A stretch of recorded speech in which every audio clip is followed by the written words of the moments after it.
खरपूस गरमागरम ओले बोंबील फ्राय आज आपण बनवणार आहोत। यासाठी आपण इकडे अर्धा किलो ओले बोंबील घेतलेले आहेत। मच्छीवाल्या दादांकडून आपण अशा पद्धतीने कट करून आणलेला आहे। अशा पद्धतीने कट केल्यामुळे जेव्हा आपण बोंबील सुती कापडात बांधून ठेवतो त्यावेळेला बोंबलाचं पाणी पटकन कपड्यात शोषलं जातं आणि अगदी कमी वेळात ओले बोंबील छान कोरडे होतात। कॉटन कपड्यात ओले बोंबील कसे बांधून ठेवायचे हे आता मी तुम्हाला दाखवणार आहे। तुमच्याकडे असणारा कोणताही स्वच्छ कॉटन कपडा, रुमाल तुम्ही बोंबील बांधण्यासाठी वापरू शकता।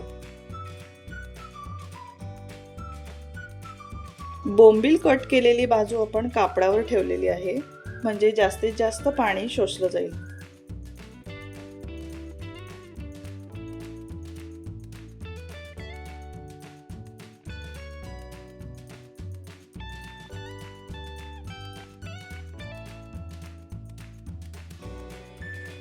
एक एक बोंबील असा कापडावर ठेवून आपण दाबून रुमाल अशा पद्धतीने गोल गोल गुंडाळून घेऊया।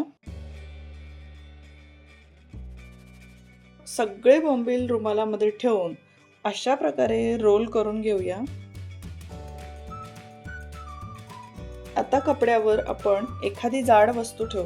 मी इथे खलबत्ता ठेवला आहे। अर्धा ते 1 तास आपण असे मासे रुमालात बांधून ठेवूया। अर्धा ते 1 तास आपण असे मासे रुमालात बांधून ठेवूया। तोपर्यंत आपण माशांना लावण्यासाठी मसाला तयार करूया। 10 ते 12 लसूण पाकळ्या, अर्धा इंच आलं मिक्सर मध्ये वाटून घेऊया। 1 तास झालेला आहे। रुमालात बांधून ठेवलेले मासे आपण प्लेट मध्ये काढूया।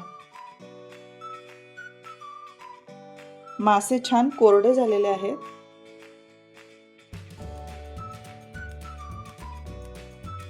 आता आपण माशांना लावण्यासाठी मसाले काढूया। चवीनुसार मीठ घेऊया। मीठ बेताने वापरू, कारण कोटिंगला पण आपण मीठ घालणार आहे। कारण माशाचं कोटिंग बनवताना पण आपण तांदळाचं पीठ आणि रव्यामध्ये मिठाचा वापर करणार आहे, त्यामुळे मीठ आपण बेताने घालूया। छोटा पाव चमचा हळद घालूया। छोटा अर्धा चमचा धने पावडर घेऊया। छोटा अर्धा चमचा मालवणी मसाला घेऊया। छोटा अर्धा चमचा गोडा मसाला वापरूया। 1 चमचा काश्मीरी लाल मिर्च पावडर घेऊया। तिखटाचं प्रमाण आवडीप्रमाणे कमी जास्त करूया।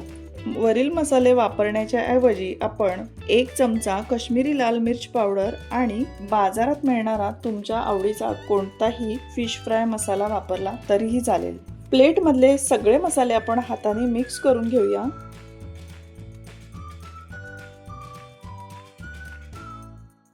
यामध्ये 1 चमचा आलं लसूण पेस्ट घालूया। 2 चमचे कोकम आगळ घालूया। मसाल्याची पेस्ट थोडीशी सरसरीत करण्यासाठी गरज लागलं तर 2 चमचे पाणी घालूया।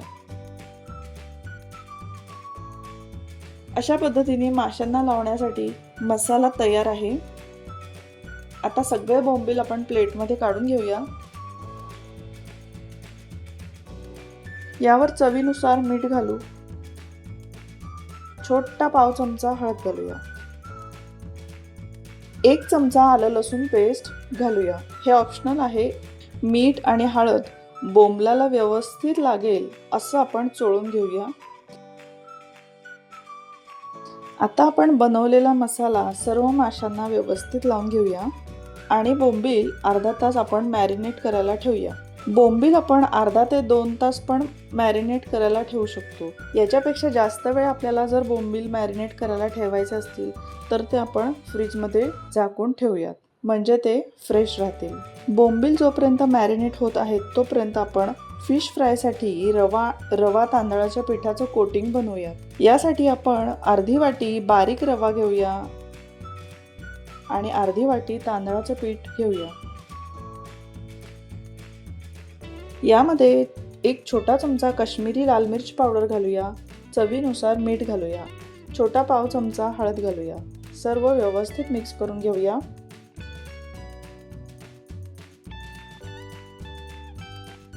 गॅसवर आपण पॅन ठेवूया। 3 ते 4 पळी आपण यामध्ये तेल घालूया।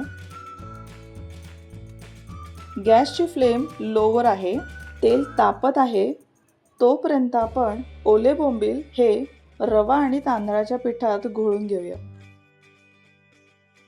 रवा आणि तांदळाच्या पिठात एक एक बोंबील व्यवस्थित हलक्या हाताने दाबून पिठात घोळून घेऊया.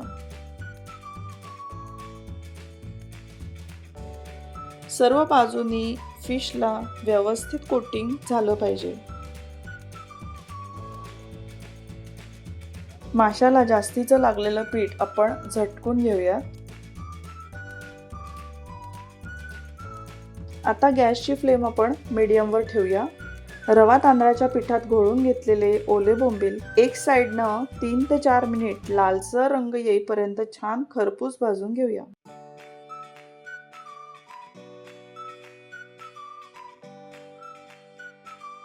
एक साइड झाली की सेम दुसरी बाजू 3 ते 4 मिनिट भाजून घेऊया.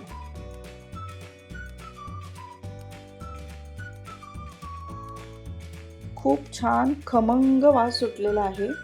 दुसरी बाजू पण आता व्यवस्थित भाजून झालेली आहे. आता आपण याला प्लेटमध्ये काढून घेऊया. खरपूस गरमागरम ओले बोंबील फ्राय तयार आहेत. गरमागरम लगेचच खायला घ्या. आवडली ना रेसिपी? रेसिपी आवडली तर प्लीज माझ्या चॅनलला सबस्क्राईब करा.